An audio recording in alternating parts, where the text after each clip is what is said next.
Bonjour les yogis et les délicieux co-créateurs de la télé de Lilou. Alors je suis Valentine et j'en suis au jour 8 de mon premier défi des 100 jours qui va me permettre de me libérer de la peur de ne pas être digne des choses que je reçois, de l'amour que l'on me porte, digne de tout. Et hier c'était mon jour 7 et je n'ai pas fait de vidéo parce que j'avais eu l'intuition que je n'avais pas envie d'en faire. Et comme j'avais commencé à en faire une tous les jours, je me suis forcée un petit peu. Et en arrivant devant mon ordinateur, eh bien, il y avait marqué caméra unavailable, donc j'arrivais pas à filmer. Donc je me suis dit, bon, bah ça c'est un signe, c'est que je ne dois pas faire de vidéo aujourd'hui. Alors hier, mon intention c'était de vivre au moment présent et que je pouvais méditer à chaque moment. Et d'ailleurs, j'étais très contente parce que c'était aussi l'intention qui était donnée par Lilou dans sa vidéo et qui est écrite dans le carnet. Mais je ne l'avais pas vu. Donc comme quoi j'étais bien connectée quand même. Et alors j'ai eu beaucoup de pensées, surtout que j'ai dû faire pas mal de choses pour ma voiture. D'ailleurs vous avez vu, je suis au contrôle technique encore. Je dois réparer plein de choses sur ma Twingo. Et je veux aussi avancer dans le rangement de mon studio de yoga. J'étais contente hier parce que j'ai réussi, j'ai vu le dentiste et au niveau de mes dents ça va très bien. En fait j'ai quand même réussi à sauver 2 dents sur 3. Et je suis certaine que le travail que j'ai fait en yoga thérapie sur mes dents, ça a vraiment porté ses fruits parce que le dentiste était très étonné que le nerf se soit cicatrisé sur une dent. Il pensait pas que c'était possible. Et moi j'ai fait beaucoup de respiration, de méditation, de visualisation pour sauver mes dents. Bon, alors il y en a quand même une qui est foutue, là, la grise, c'est foutu. Mais je suis contente parce que bientôt, fin mai, j'aurai de nouvelles belles dents.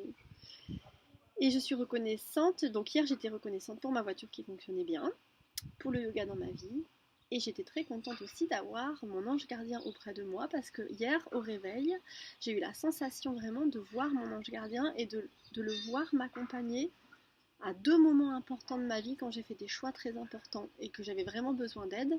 J'ai revu la scène et c'est comme si je voyais une personne, un ange, déposer les petits signes devant moi avant que je passe. Je ne sais pas si vous voyez ce que je veux dire. C'est quand j'avais eu vraiment 2 grands signes importants. Donc j'étais très contente de ça. Et d'ailleurs, pour le jour 8, aujourd'hui, Lilou nous demande de noter 3 choix que l'on a fait dans lesquels on est sorti de notre zone de confort et qui nous ont permis de découvrir un nouvel aspect de nous-mêmes. Et donc ces 2 moments-là correspondent à 2 choix que j'ai faits et que j'ai notés dans ce carnet. Et donc aujourd'hui, c'est merveilleux ce qui se passe parce que je vais vous lire mon intention. Mon intention était de clarifier ma situation, de faire le vide. J'ai commencé à ranger mon studio, à continuer les travaux. Donc ça allait dans le sens de me débarrasser de tout ce qui m'encombrait pour trouver mon moi véritable, pour me recentrer sur moi. Et d'y aller pas à pas, continuer de ranger. Et par rapport à ça, j'ai ma maman qui m'appelle aujourd'hui, alors que depuis le début du défi, j'avais pas eu de nouvelles d'elle, elle est très occupée, elle n'avait pas vu que j'avais commencé mon défi. Et elle m'a fait un retour très positif, j'étais très contente. Et elle m'a dit, donc elle m'a bien fait comprendre que quand on avait un don ou un talent, il fallait le développer. Et en effet, depuis le début de ce défi, eh bien, j'arrive à me dire que je peux avoir confiance en moi sur certaines choses. C'est-à-dire avant, c'était soit de la peur de ne pas être digne, soit c'était j'essayais de donner le change en fait en contrepartie. Je me disais si je suis capable, si c'est possible, si les autres peuvent, moi aussi. Mais du coup, c'était plus l'ego qui parlait un petit peu en force en fait. Et là, depuis le début de ce défi, c'est comme si j'arrivais à aller trouver le juste milieu, qui est en fait la confiance en soi, que je cherche depuis des années. Et je commence à la toucher du doigt. Donc j'en suis très contente. Et pourquoi je vous parle de ça? Parce que ma maman m'a parlé de dons et de talents en disant tu dois être capable de reconnaître tes dons et tes talents, reconnais-le, accepte-le. Et je vais vous lire la citation de Lilou qu'elle a écrite dans son cahier pour le jour 8. Être un co-créateur actif, c'est suivre sa passion, son intuition, son enthousiasme et être au service de la vie. C'est un acte généreux, un don de ses talents et de soi. Ceci crée naturellement de l'abondance, des initiatives, de la générosité et de la gratitude chez soi et chez les autres. Être un co-créateur pourrait se résumer à savourer notre histoire d'amour avec la vie. Merci Lily.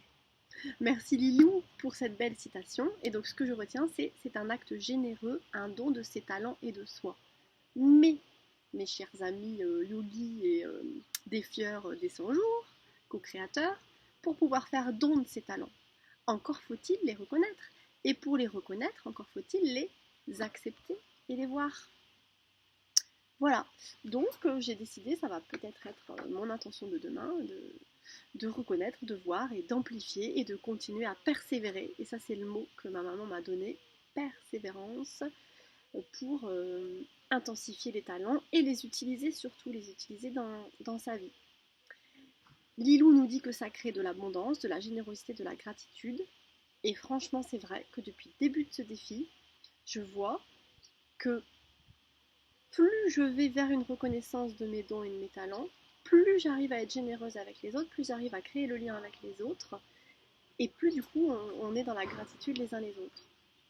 Donc je suis moi dans la gratitude et reconnaissante pour avoir mis le doigt sur un de mes dons, un de mes talents, et d'avoir compris que se recentrer sur soi, prendre soin de soi, c'était prendre soin des autres, être généreux avec les autres, et que ce n'était pas être égoïste. Alors ça, je le savais, et ça fait des années en plus que je le dis dans mes cours de yoga ou à mes amis, mais c'est toujours plus difficile de l'expérimenter pour soi-même. Mais là, je commence à le comprendre plus profondément. Et je suis dans la gratitude parce que j'ai prêté mon studio de yoga à une amie pour qu'elle puisse faire ses séances de PBA, là, psycho-bio-acupressure. Je vous conseille, c'est génial, ça aide à libérer les blocages émotionnels. Oui, j'arrive, monsieur.